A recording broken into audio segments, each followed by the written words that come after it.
There's something deeply unsettling about the realization that one of the most fundamental aspects of your daily experience, the relentless flow of time, the sensation of moving from past through present into future, might be an illusion.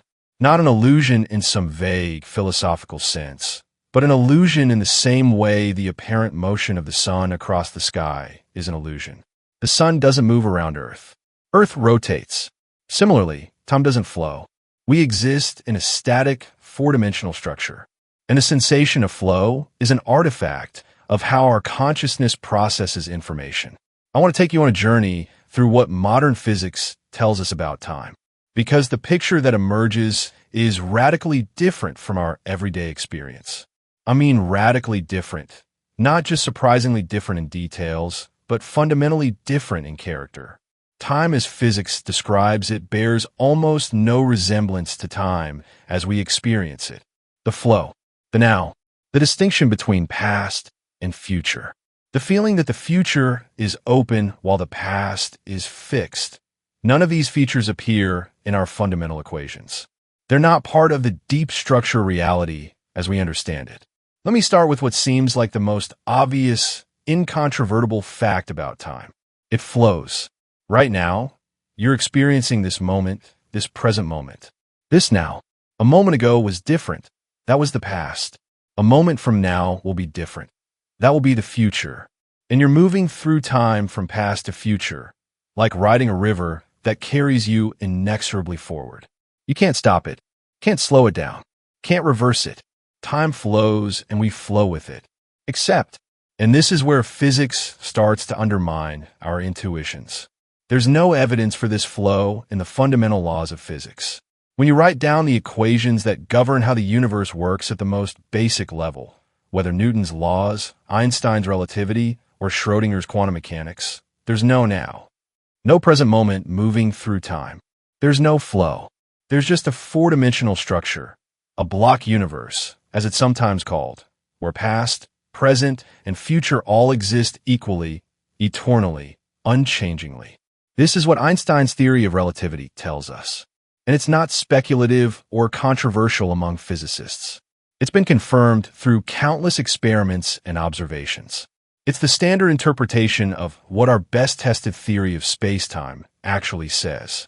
Let me explain what I mean, because this is crucial for understanding the true nature of time. In relativity, spacetime isn't three dimensions of space plus one of time. It's a single, four-dimensional entity. 3 dimensions of space, forward/back, left/right, up/down, and 1 dimension of time, all woven together into a single geometric fabric. Events in spacetime have locations in all 4 dimensions. They happen somewhere 3 spatial coordinates, and sometime 1 temporal coordinate. Just as a location in space requires 3 numbers to specify it, a location in spacetime requires 4. Now here's the key insight. In this 4-dimensional spacetime, all moments, past, present, future, exist in the same way all locations in space exist. Consider spatial distance. New York and Los Angeles both exist right now. Even though you might be in New York and Los Angeles is far away. The fact you're here and not there doesn't mean there doesn't exist. It just means you're at a different location in space. Similarly, in the spacetime picture, yesterday and tomorrow both exist. Even though you're experiencing today, the fact you're at this moment and not that moment doesn't mean other moments are unreal. It just means you're at a different location in time. Just as being in New York doesn't make Los Angeles any less real, being at this moment doesn't make other moments any less real. This is what's called the block universe or eternalist view of time. All of space-time, all of history from the Big Bang to the far future, exists as a single, unchanging, 4-dimensional structure. You and I are 4-dimensional objects, world lines threading through this structure. Your world line extend from your birth to your death, and all moments of your existence are equally real, equally present in the 4-dimensional structure, even though your consciousness only experiences one thin slice at a time. Now I can feel the objections rising. This seems to contradict everything we experience. When I say now, I mean this moment, this present instant, not yesterday or tomorrow. Those feel fundamentally different. The past is gone, fixed, unchangeable. The future hasn't happened yet. It's open, uncertain, not yet real. The present, the now, is what's actually happening, what's real right now. But here's the troubling fact. There is no universal now. This was Einstein's great insight, and it's been verified experimentally countless times. What counts as now depends on your state of motion. Events that are simultaneous for you, that happen at the same time from your perspective, are not simultaneous for someone moving relative to you. Let me give you a concrete example. Imagine you're standing still on Earth, and your friend is on a spaceship traveling at high speed. You both look at your watches and note it's exactly noon. At that moment, you both think, now it's noon, and believe you're experiencing the same moment. But you're not. At least, not in any absolute sense. From your perspective on Earth, there are events happening right now on a distant planet, say 10 light years away. You consider those events to be simultaneous with your noon. They're part of your now. But from your friend's perspective on the fast-moving spaceship, different events on that distant planet are simultaneous with their noon. If the spaceship is moving toward the planet, events that are in your future are in your friend's present. If it's moving away, events that are in your past are in your friend's present. This isn't a small effect or a measurement uncertainty. It's fundamental to the structure of spacetime. There is no universal present moment, no cosmic now that all observers agree on. Simultaneity, what it means for two events to happen at the same time, is relative. It depends on your motion. This relativity of simultaneity absolutely demolishes the common sense notion of time as a universal flow. If there's no universal present moment, then there's no meaningful sense in which the universe as a whole is at a particular moment and moving toward the next. Different observers divide space-time into past, present, and future in different ways. And there's no privileged division, no objective fact about which division is correct. Here's an even more striking example. Right now, as you're reading this, there are events happening on a planet orbiting a distant star. From your current perspective, with you sitting relatively still, those events might be in what you consider the present.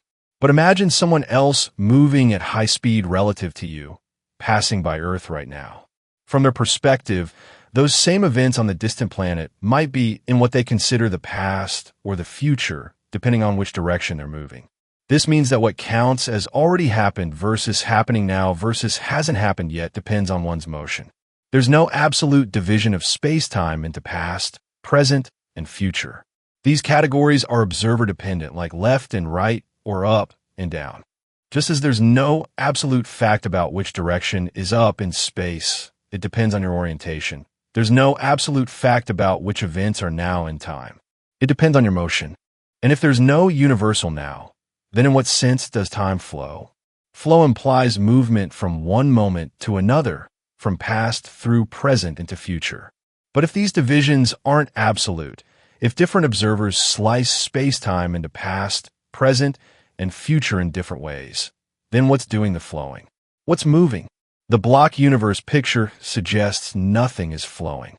All of space-time just exists eternally as a four-dimensional structure. Your experience of flow, of moving through time, is an artifact of how your consciousness processes the information encoded along your world line. You're not moving through time. You're a static pattern in four-dimensional space-time that contains, encoded within it, memories of earlier moments and anticipations of later moments. The experience of flow emerges from the structure of that information, not from any actual movement. This is profoundly counterintuitive, and I don't blame you if you're struggling with it. Our entire experience is saturated with the sense of time flowing, of the present moment being special, of the future being fundamentally different from the past. How can physics tell us that this is all an illusion? Let me dig deeper into why physicists take this view seriously, because it's not just philosophical speculation. It's based on our best theories and strongest evidence about how the universe actually works. First, consider the fundamental equations of physics. Whether we're talking about Newton's laws, Maxwell's equations for electromagnetism, Einstein's equations for gravity, or the Schrödinger equation in quantum mechanics, these equations are time-symmetric. or nearly so. That means they work equally well running forward or backward in time. If you take a solution to these equations and reverse the direction of time, swap past and future, you get another perfectly valid solution. There's no arrow of time built into the fundamental laws. They don't distinguish between past and future. They don't privilege one direction over the other. If you filmed fundamental physical processes and played the film backward, the reverse processes would obey the same laws as the forward processes. Now, you might object, but obviously time has a direction. Eggs break, but don't spontaneously reassemble. Coffee cools, but doesn't spontaneously heat up. People age, but don't grow younger. There's clearly an arrow of time in the world we observe. And you'd be right. There is an arrow of time in the macroscopic world we experience. But crucially, this arrow comes from thermodynamics, from the increase of entropy, not from the fundamental laws governing individual particles. The second law of thermodynamics says that entropy, roughly, disorder, or the number of possible microscopic arrangements consistent with a macroscopic state, tends to increase over time. This gives us a direction. Entropy was lower in the past and will be higher in the future. That's why eggs break, why coffee cools, why we age. These are all processes that increase entropy, that move from more ordered states to less ordered states. But here's the key point. The thermodynamic arrow of time is statistical, not fundamental. It emerges from the fact that there are vastly more disordered arrangements of particles than ordered ones. So, systems naturally evolve toward disorder simply because there are more ways to be disordered. It's not that the fundamental laws favor one direction of time over the other. They don't. It's that, given certain initial conditions, the universe started in a very low entropy state near the Big Bang. Entropy increases are overwhelmingly probable as you move away from those initial conditions in either temporal direction. The thermodynamic arrow gives us a direction we can call future versus past, but doesn't give us flow. It doesn't give us a moving present moment. It just labels one direction through the four-dimensional spacetime structure as the direction of increasing entropy. The structure itself remains static, eternal, unchanging. Moreover, the thermodynamic arrow is contingent on special initial conditions. The fact the universe began in a low-entropy state. If the universe had started in a high-entropy state, or if we lived in an eternal universe with no beginning, there might be no consistent thermodynamic arrow. And yet, space-time would still exist as a four-dimensional structure. The arrow of time is a feature of our particular universe, not a necessary feature of time itself. Now, let me address another aspect of our experience that seems incompatible with the block universe: the apparent openness of the future versus the fixedness of the past. It feels like the past is determined, set in stone, unchangeable. What happened, happened. But the future feels open, uncertain, not yet determined. We make choices that affect the future, but can't change the past. However, in the block universe picture, this asymmetry between past and future is also an illusion, or at least observer-dependent. From the four-dimensional perspective, the future is just as fixed as the past. Your entire world line, from birth to death, exists in the space-time structure. Everything you will ever do is already there, just as everything you've already done is there. The future is no more open than the past. Both are equally real, equally determined by the structure of space-time. But wait, you might protest. Doesn't quantum mechanics introduce genuine randomness, genuine indeterminacy into the future? Doesn't that mean the future is open in a way the past is not? This is a good question, and it brings us to the complicated relationship between quantum mechanics and time. Quantum mechanics does introduce apparent randomness into physical processes. When you measure a quantum system, you get a random result from a range of possibilities, with probabilities determined by the system's wave function, but no deterministic prediction of which specific result you'll get. However, and this is crucial, even quantum randomness doesn't necessarily mean the future is open in any ultimate sense. There are interpretations of quantum mechanics, like the many-worlds interpretation, where the apparent randomness is just an artifact of our limited perspective. In the many-worlds view, all possible measurement outcomes actually occur in different branches of reality, and the wave function never collapses. It evolves deterministically according to the Schrödinger equation. In this interpretation, the complete quantum state of a universe, the universal wave function, evolves deterministically through time. There's no fundamental randomness, no genuine openness of the future. What we experience as random is just our subjective uncertainty about which branch of the wave function we're on. All branches exist in the four-dimensional structure. We just don't have access to the other branches. Even in interpretations where wave function collapse is real and introduces genuine randomness, it's not clear this gives us the kind of openness we think we experience. The randomness is at the quantum level, affecting individual particles or small systems. But our decisions, our choices, our sense of agency, these are macroscopic phenomena involving trillions of particles. It's not obvious that quantum randomness at the microscopic level translates in a meaningful openness at the level of human choices. Moreover, randomness isn't the same as openness or free will. If my choices are determined by random quantum fluctuations, that doesn't make them free, it makes them random. I don't control randomness any more than I control determinism. So, even if quantum mechanics introduces indeterminacy, it's not clear this rescues our intuitive sense that the future is open in a way that allows for meaningful choice. Now, I want to be careful here. I'm not claiming free will definitely doesn't exist, or that our choices don't matter, or that we're just puppets acting out a predetermined script. The relationship between physics and free will is complex and philosophically contentious, and there are various ways to reconcile our sense of agency with physical law. What I am saying is this: the block universe picture, where all of space-time exists as an unchanging four-dimensional structure, where there's no universal now, where past and future are equally real, is what our best physics suggests is actually the case. And this picture is radically different from our everyday experience of time as flowing, with a special present moment and an open future. Let me give you another piece of evidence for the block universe: time dilation.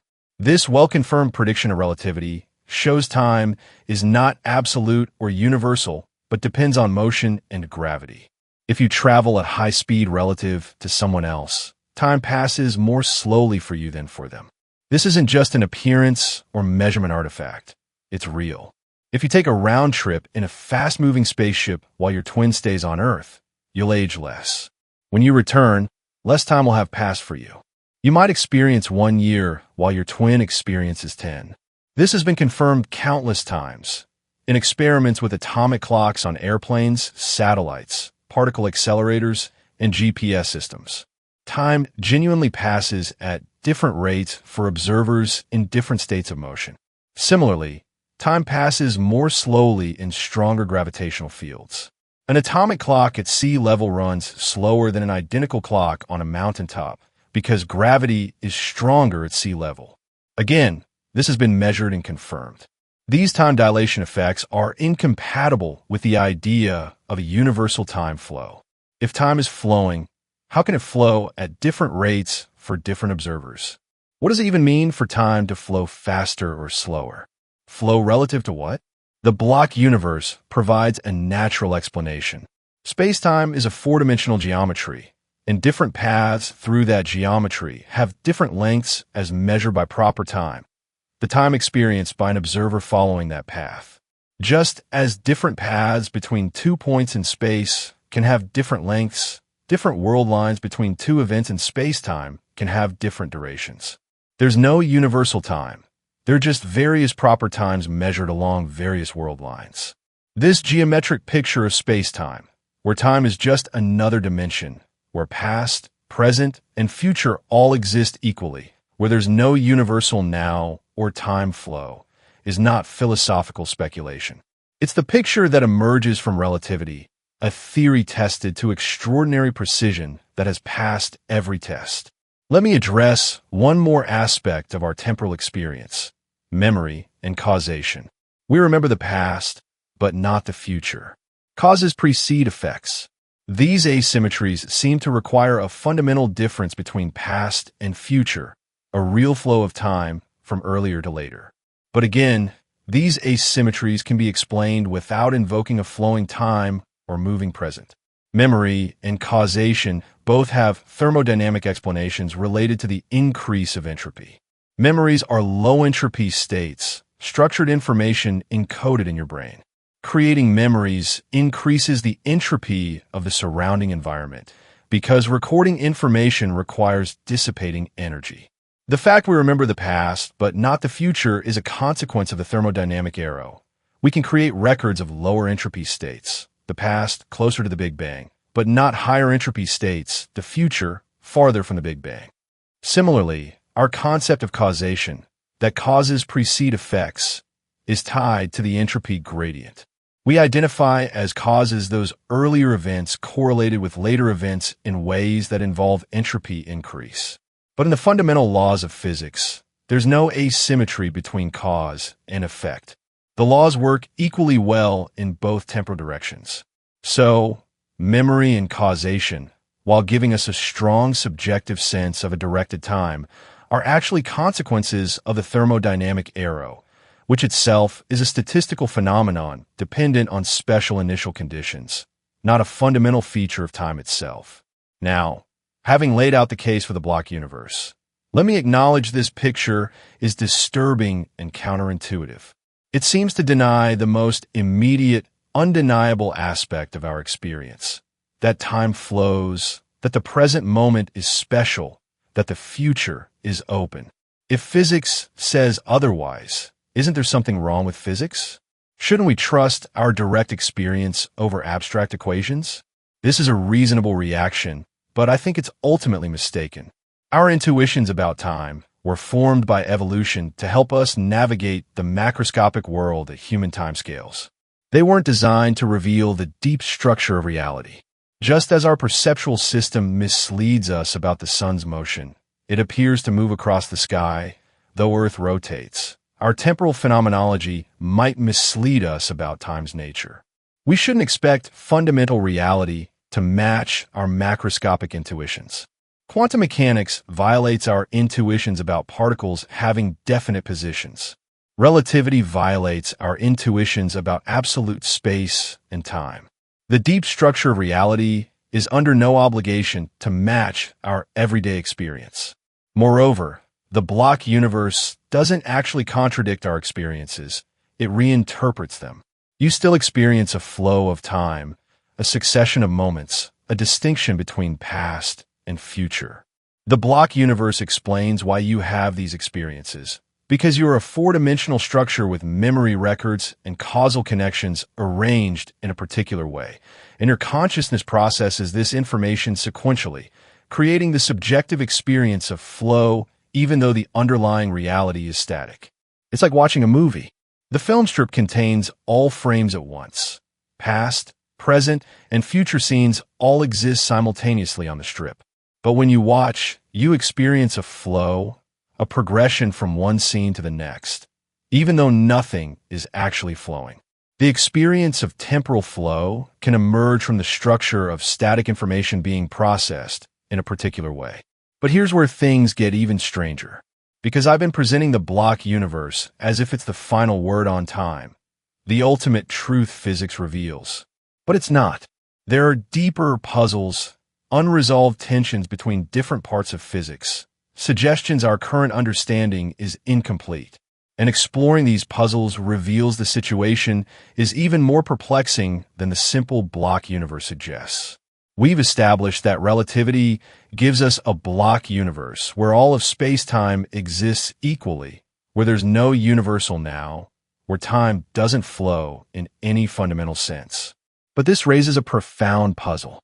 If the block universe is correct, if all moments exist equally in a static four-dimensional structure, then why does it so powerfully feel like time flows? Why do we experience a moving present moment? Where does the now come from?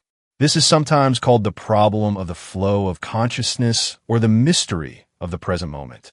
And it's one of the deepest unsolved problems in our understanding of time. Because here's the thing, Even if we accept the block universe, even if we acknowledge physics gives us no evidence for a flowing time or special present moment, we still experience these things. The experience itself demands explanation. Let me be more precise about what needs explaining. When you experience this present moment right now, as you're reading these words, there's a quality to that experience, a sense of nowness that seems undeniable. This moment feels qualitatively different from your memories of past moments or your anticipations of future moments. It feels present, immediate, actually happening in a way that past and future don't. Moreover, this sense of now seems to move or shift. A moment ago, you were experiencing a different now, perhaps the beginning of this sentence rather than the end. And a moment from now, you'll experience yet another now. So there's not just a sense of presentness, but a sense of flow, of the present moment advancing through time, of consciousness moving from one moment to the next. Where does this come from? If the block universe is correct, your entire Worldline, your entire four-dimensional existence from birth to death, exists as a single, static, unchanging structure. All the moments of your life are equally real, equally present in four-dimensional space-time.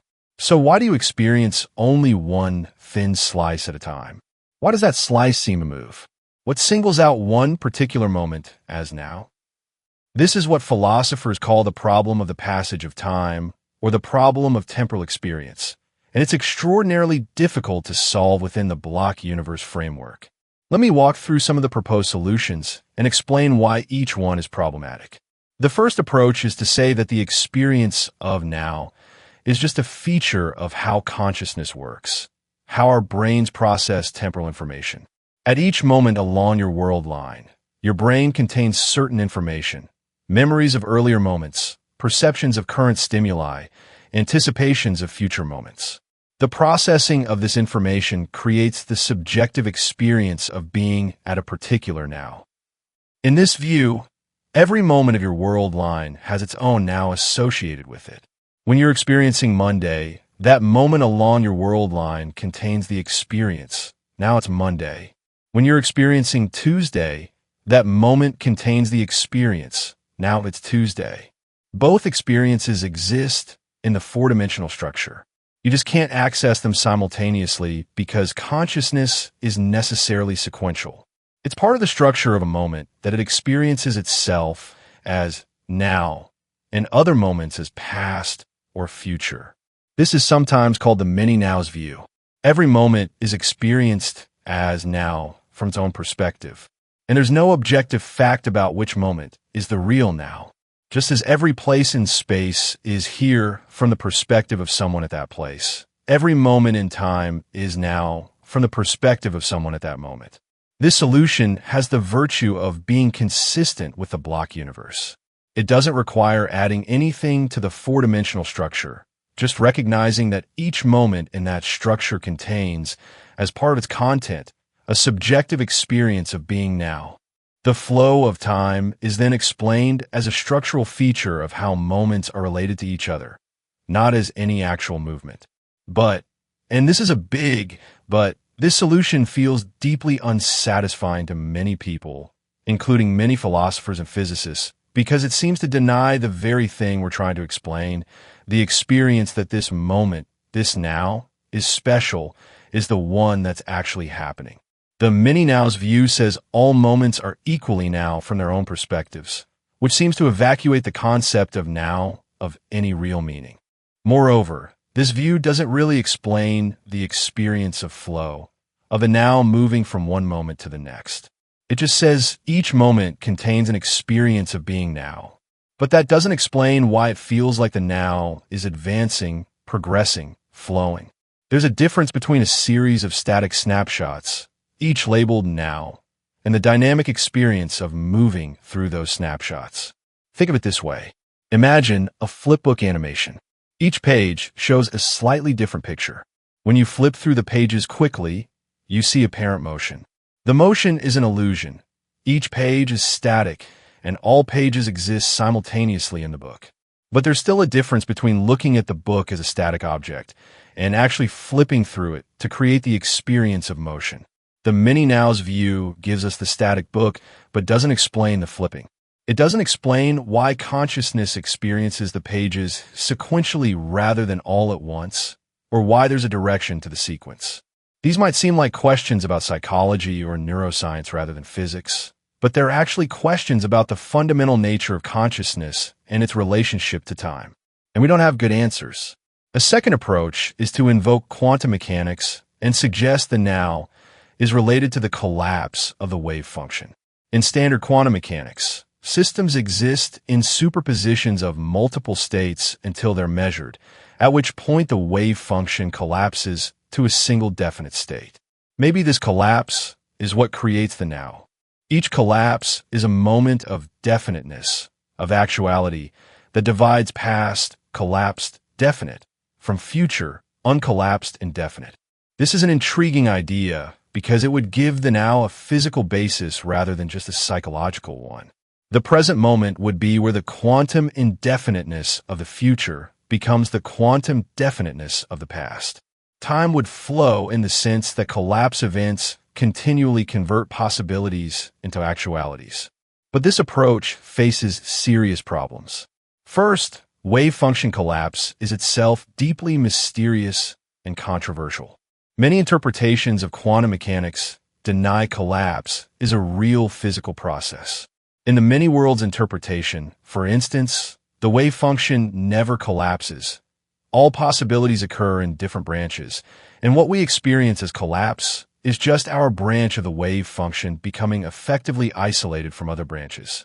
Second, even if collapse is real, it's not clear it happens in a way that could explain our macroscopic experience of a moving now. Collapse is typically associated with measurements or interactions, which are happening constantly throughout the universe at all scales. If every collapse creates a now, then there would be countless nows happening constantly everywhere, which doesn't match our experience of a single, coherent present moment. Third, and most fundamentally, this approach doesn't actually solve the problem. It just pushes it back one level. Even if collapse creates moments of definiteness, we still need to explain why consciousness experiences these moments sequentially, why there's a flow from one collapse to the next, why one particular collapse event feels like now rather than all of them existing equally in the four-dimensional structure. A third approach, more radical, is to deny the block universe entirely and argue the flow of time is fundamental, that the now is a basic feature of reality our current physical theories fail to capture. In this view, the future genuinely doesn't exist yet. Only the past and present are real. Time really does flow in some objective sense, bringing new moments into existence as it advances. This is called presentism in philosophy, and it has the advantage of matching our subjective experience perfectly. If only the present exists, then of course the present moment feels special. It's the only moment that's real. If the future doesn't exist yet, then of course the future feels open and uncertain. If the past has ceased to exist or exists only as records in the present, then of course it feels fixed and unchangeable. But presentism faces devastating problems when confronted with relativity. Remember, in relativity, there's no universal now. Different observers in different states of motion disagree about which events are simultaneous about what exists right now. If only the present exists, and there's no objective fact about what's present, then there's no objective fact about what exists. Reality becomes observer-dependent in an extreme way most physicists find unacceptable. Moreover, presentism seems incompatible with the basic structure of spacetime relativity describes. The equations of general relativity treat spacetime as a single four-dimensional geometric object. They don't describe a three-dimensional present moment moving through time. They describe the entire four-dimensional structure at once. To make presentism work, you need to fundamentally revise relativity. And there's no empirical motivation for doing so. Relativity works extraordinarily well as it is. Some philosophers have tried to develop versions of presentism compatible with relativity, but these tend to be very complicated and ad hoc, requiring special structures or preferred reference frames. The theory gives us no reason to posit. The simplest interpretation of relativity is the block universe, not presentism. So we're stuck. The block universe seems to be what physics tells us is real, but it fails to explain our most immediate and undeniable experience. The sense of being at a particular now, the experience of time flowing from past through present into future. We have a deep tension between physics and phenomenology, between what our theories say and what we experience, and no fully satisfactory resolution. Let me make this even more puzzling by introducing another layer: the relationship between consciousness and time. Because the mystery of the now is intimately connected to the mystery of consciousness itself. Consider this. When you experience a moment, you're not just experiencing a single instantaneous snapshot. You're experiencing a temporal duration, what William James called the specious present, a short interval, perhaps a few hundred milliseconds to a few seconds, that's experienced as a unified now. When you hear a melody, you don't just hear one note at a time. You hear several notes together as a phrase, as a musical unit that spans time.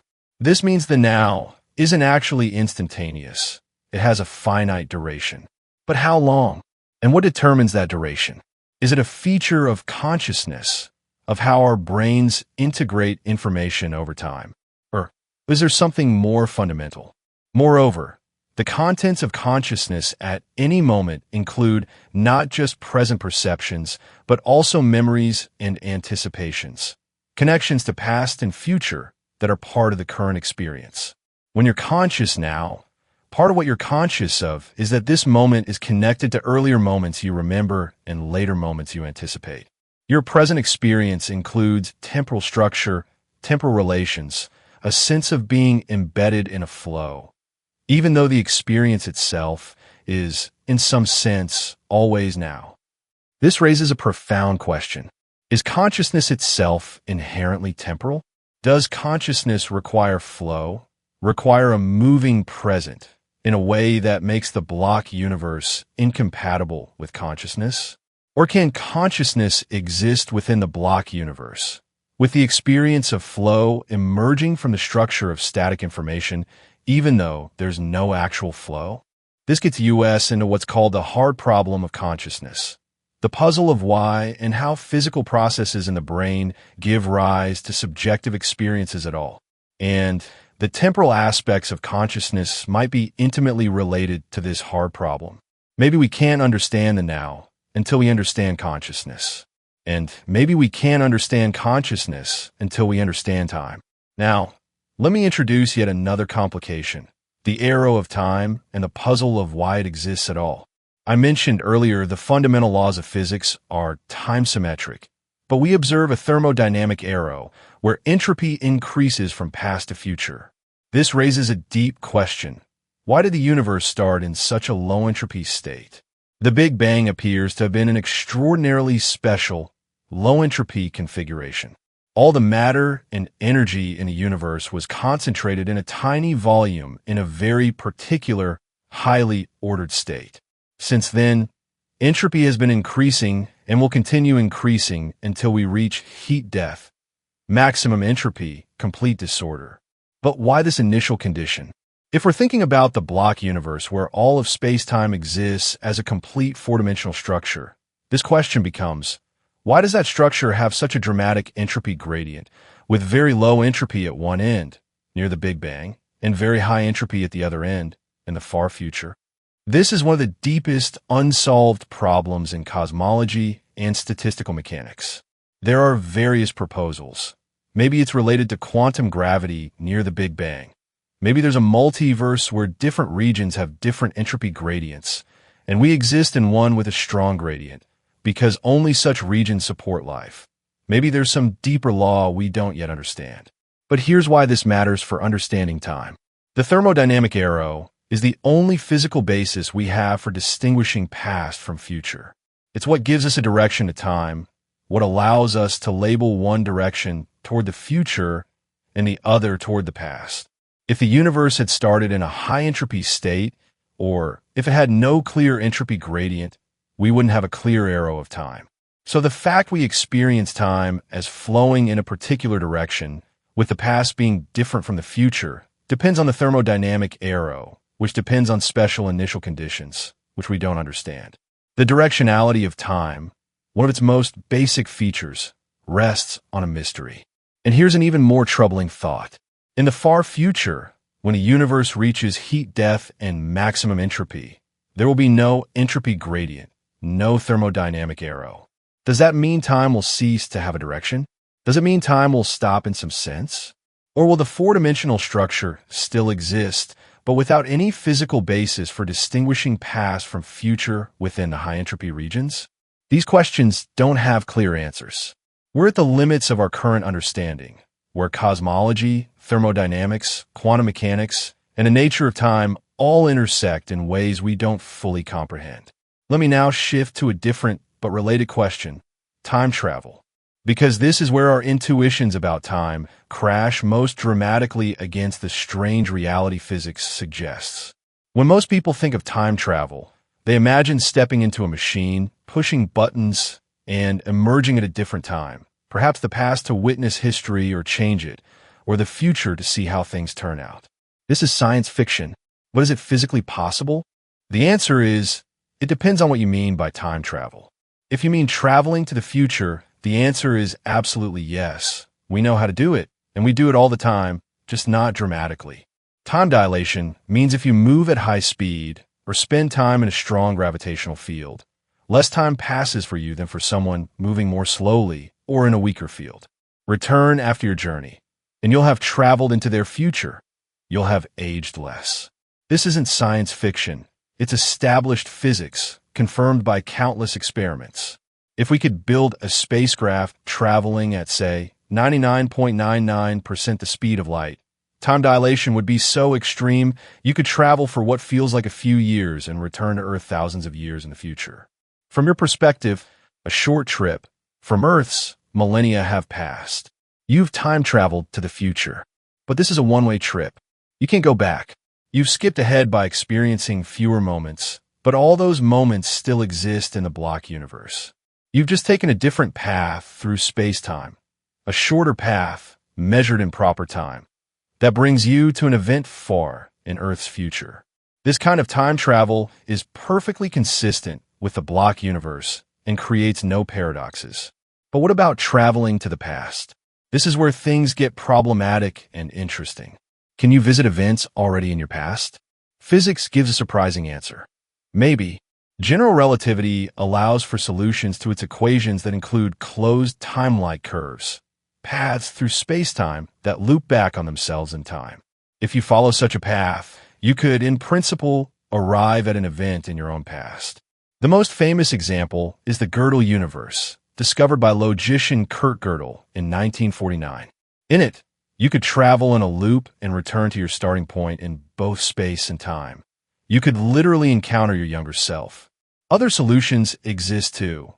Rotating black holes have internal structures that, mathematically, include closed time-like curves, traversable wormholes, if they could exist and be held open with exotic matter, might allow shortcuts through space-time that function as time machines. So general relativity doesn't forbid backward time travel in the way you might expect.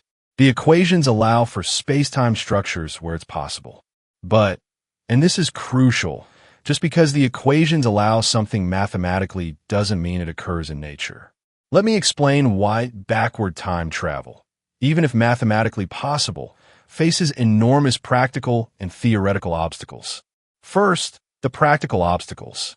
To create closed time-like curves using known physics, you'd need to manipulate space-time on enormous scales, like creating a rotating universe, which you can't do if you're inside it, or create and stabilize wormholes using exotic matter with negative energy density, which we don't know how to make macroscopically, or manipulate rotating black holes in ways requiring surviving extreme tidal forces and venturing into regions where quantum gravity effects become important and our theories break down. In other words, even though backward time travel isn't forbidden by general relativity, The practical requirements are so extreme, it's unclear whether it's achievable even in principle, let alone with foreseeable technology. But the theoretical obstacles are even more fundamental, and they involve paradoxes. The most famous is the grandfather paradox. If you travel back in time and kill your grandfather before he has children, then you're never born, which means you can't travel back to kill him, which means he does have children, which means you are born, which means you can travel back, and so on.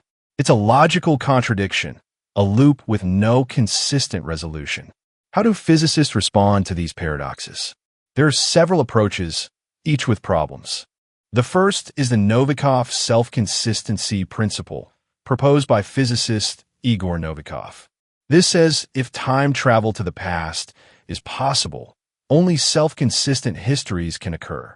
Events must arrange themselves so paradoxes are avoided. If you try to kill your grandfather, something will always prevent you. Your gun jams, you miss, you change your mind. The universe conspires to prevent paradoxes. This sounds like a solution, but it's deeply problematic. It seems to require backward causation, future events constraining past events to ensure consistency. It seems to eliminate free will in a strange way. You can't kill your grandfather even if you try. And it's not clear what mechanism would enforce this consistency. The second approach combines the many-worlds interpretation with time travel. When you travel back in time, you don't go to your own past. You go to a parallel timeline, a different branch of the quantum wave function. You can kill the grandfather in that timeline, preventing the birth of the version of you in that timeline, but you still exist because you came from a different timeline. No paradox. This is more consistent, but also less satisfying. If you're traveling to a parallel timeline rather than your own past, is it really time travel? You're not changing your history. You're affecting a different history. The appeal of time travel is often about changing your own past, affecting your own timeline. This version doesn't allow that. The third approach is simply to say backward time travel is impossible, that closed time-like curves don't actually occur in nature, even though they're mathematical solutions. Perhaps there's some principle of physics we don't yet understand, maybe related to quantum gravity, that prevents their formation. Stephen Hawking called this hypothetical principle the chronology protection conjecture.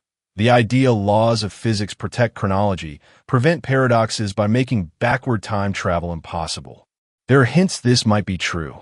When you try to create a time machine using wormholes, quantum effects seem to build up that would destroy the wormhole right at the moment it becomes a time machine.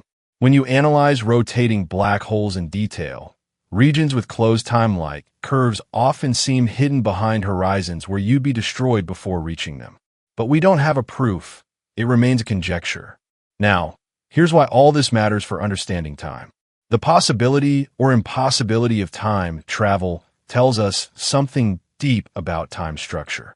If backward time travel is impossible, it suggests time has an intrinsic directionality, an asymmetry between past and future more fundamental than just the thermodynamic arrow. It suggests the block universe picture might be incomplete, that there's something special about the temporal dimension distinguishing it from spatial dimensions in a way simple four-dimensional geometry doesn't capture. Think about it. You can move forward or backward in space with equal ease. If time is really just another dimension, if space-time is really a four-dimensional structure with no fundamental distinction between space and time, then why can't you move backward in time the way you move backward in space? The asymmetry suggests time is different. On the other hand, if backward time travel is possible, if closed time-like curves exist in nature, then our concepts of cause and effect, of change, of the open future versus fixed past all need radical revision. We'd live in a universe where effects can precede causes, where the future can influence the past, where self-consistency is enforced by some mechanism we don't understand. Either way, whether time travel is impossible or possible, we learn something profound about time. And the fact we don't yet know which answer is correct tells us our understanding of time is still fundamentally incomplete. Let me now turn to perhaps the most profound question of all. How should we think about ourselves, our choices, our lives, given what physics tells us, or fails to tell us, about time? The block universe picture seems to suggest a kind of fatalism. If all of spacetime exists as a complete, unchanging four-dimensional structure, if your entire life from birth to death is already there in the block, then aren't all your choices predetermined? Isn't your future already fixed? Do you really have any freedom, any genuine ability to affect what happens? This is the ancient problem of free will given a particularly sharp form by modern physics.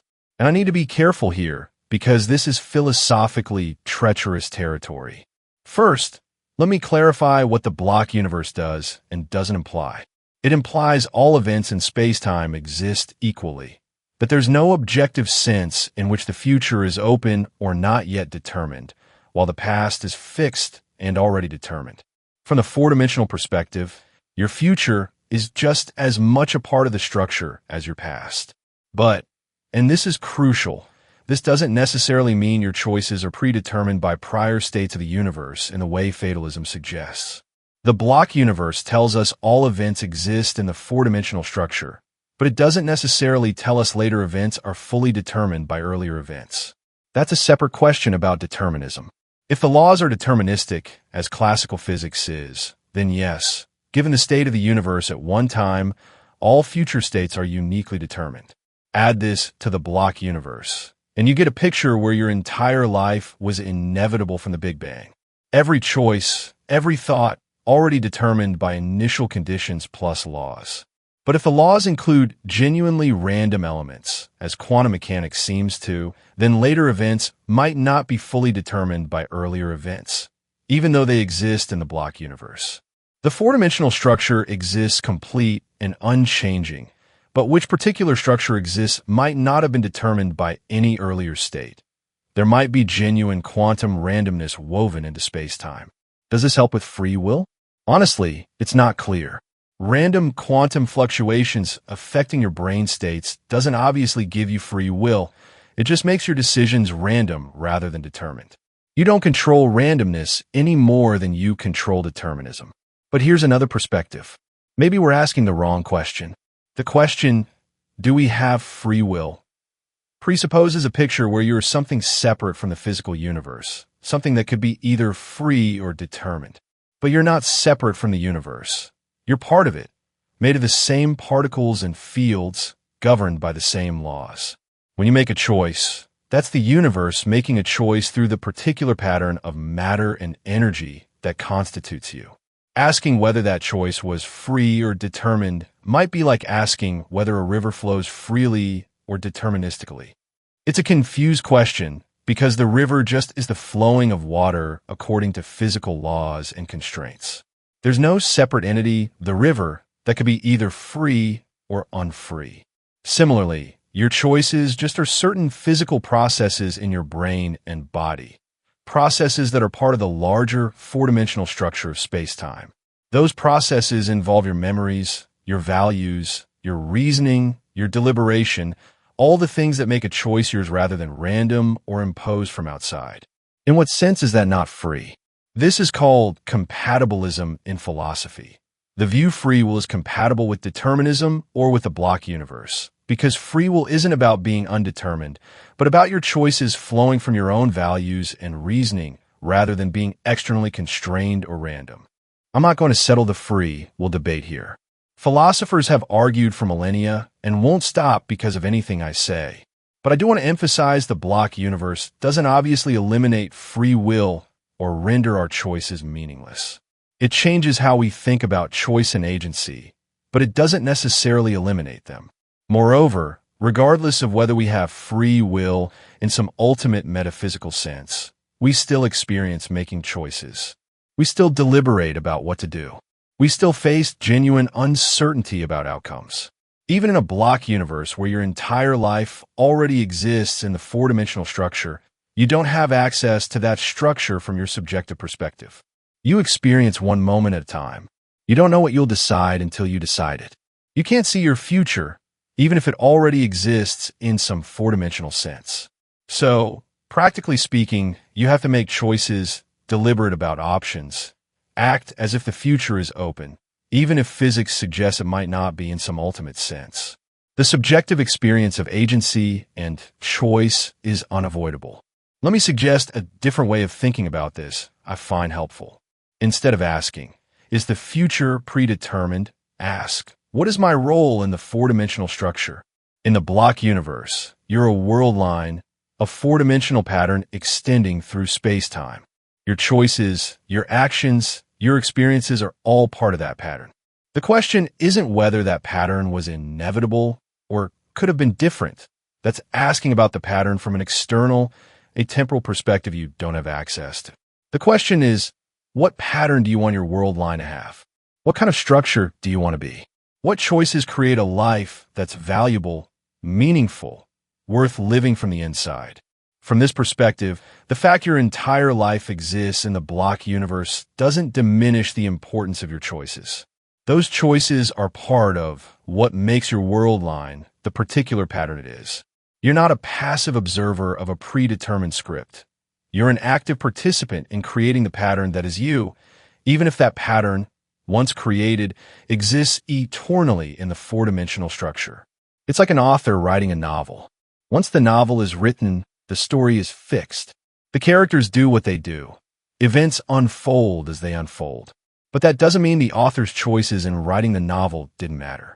The choices determined what the story is, what pattern of events and characters exists in the novel. Similarly, your choices determine what your world line is, what pattern exists in the four-dimensional structure. Now I want to address one more aspect of how we should think about time in light of physics. The relationship between time and meaning, between temporal finitude and the value of existence. We are temporary. Whether the block universe is correct or not, whether time flows or is static, we exist for a finite duration. You were born at some point. You'll die at some point. The span between is limited. Moreover, everything we care about, our relationships, our civilizations, our species, even stars and galaxies, all are temporary on sufficiently long timescales. Does this temporariness diminish meaning? If everything is finite, if it all eventually ends, if nothing persists forever, does anything really matter? I want to argue temporariness doesn't diminish meaning. In fact, it might be essential to certain kinds of meaning. Consider, if you lived forever, if your experiences continued endlessly without limit, would any particular moment be special? Would anything have urgency or poignancy? The fact we have limited time makes certain moments precious in a way they couldn't be if we had infinite time. Think about listening to a beautiful piece of music. Part of what makes it beautiful is it unfolds in time. It has a beginning, develops, reaches a climax, comes to an end.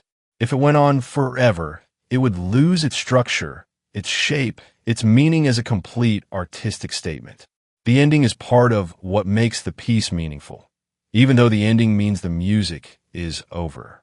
Similarly with life, the fact it's finite, that moments are fleeting, that we only have so much time, this gives urgency and value to how we spend that time. A life that lasted forever might be less meaningful, not more, because nothing would be at stake. Nothing would be precious through scarcity. Moreover, in the block universe, your life, your entire world line, exists eternally. Even though it has finite duration from your perspective, you exist from birth to death. The entire pattern exists timelessly in the four-dimensional structure. So, in a sense, you're both temporary. Your world line has a finite extent, and eternal. It exists forever in the block. This might provide a kind of consolation. Yes, you'll die. Your experiences will end. You'll reach the final moment of your world line. But that entire world line, including all your experiences, all your relationships, all your moments of joy and beauty and meaning, all of that exists eternally in the structure of space-time. It's not destroyed or erased by death. It's preserved forever as part of four-dimensional reality. Now, you might object, this is cold comfort. What good is eternal existence in a four-dimensional structure if you can't experience it, if your subjective existence ends at death? That's a fair objection. The block universe might guarantee your life exists eternally, but it doesn't give you eternal life in the sense of ongoing, continuing experience. But I think even this is worth appreciating.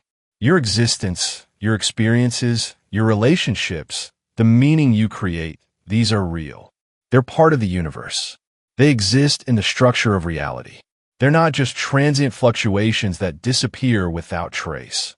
They're woven into the fabric of space-time, permanent features of four-dimensional reality, even if your ability to experience them is limited to the duration of your worldline.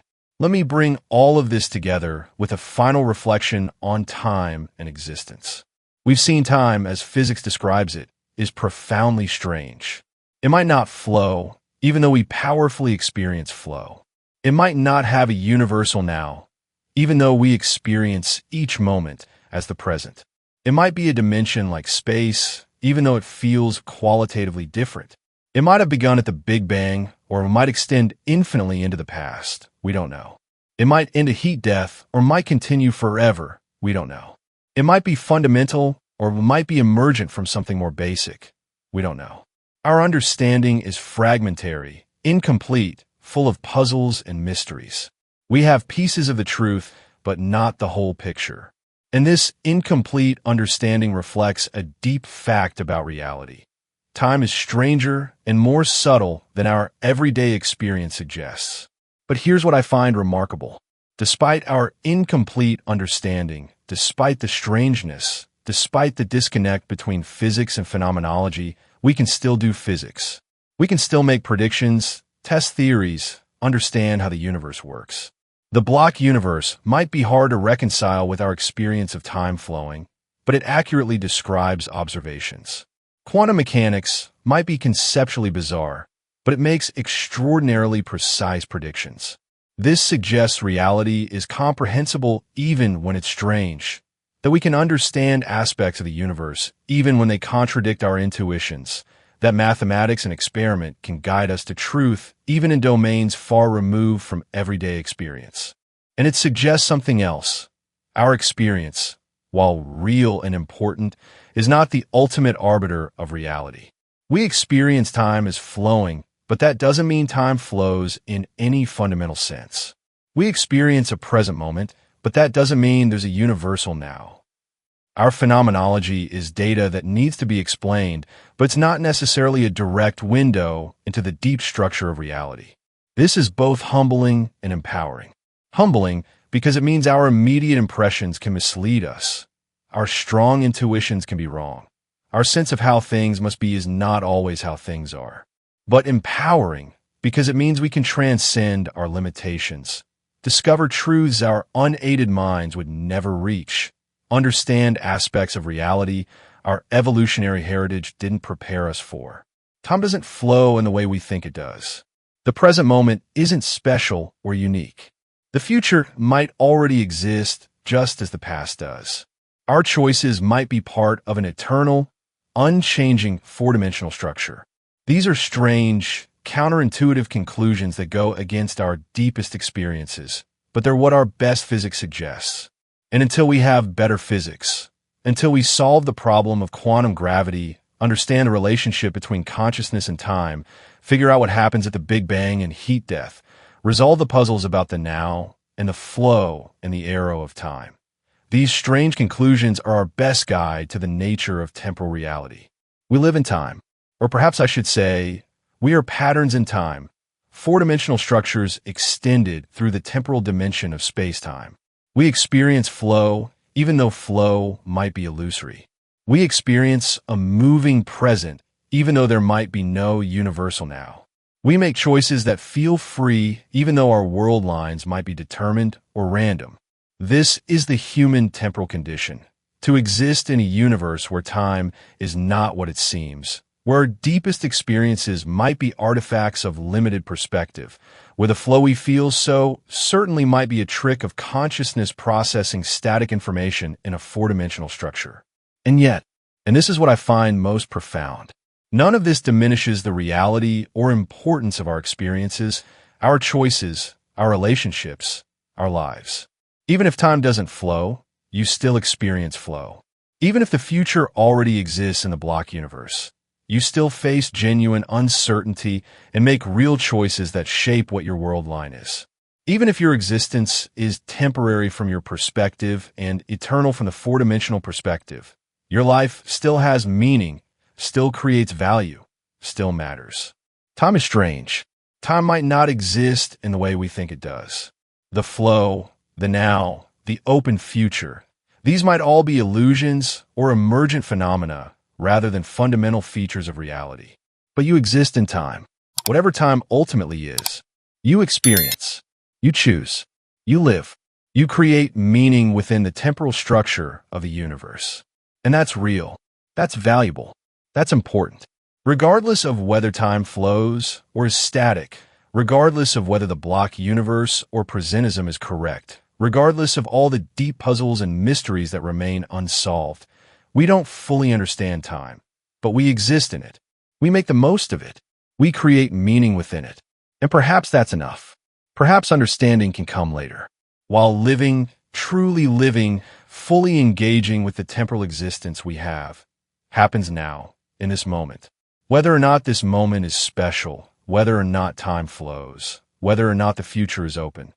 Time is the dimension of change, of experience, of existence unfolding. We're part of that unfolding, whether it's truly dynamic or just appears so from our limited perspective. And that participation, that existence in time, is the fundamental fact of our being. Strange, puzzling, profound, and absolutely real.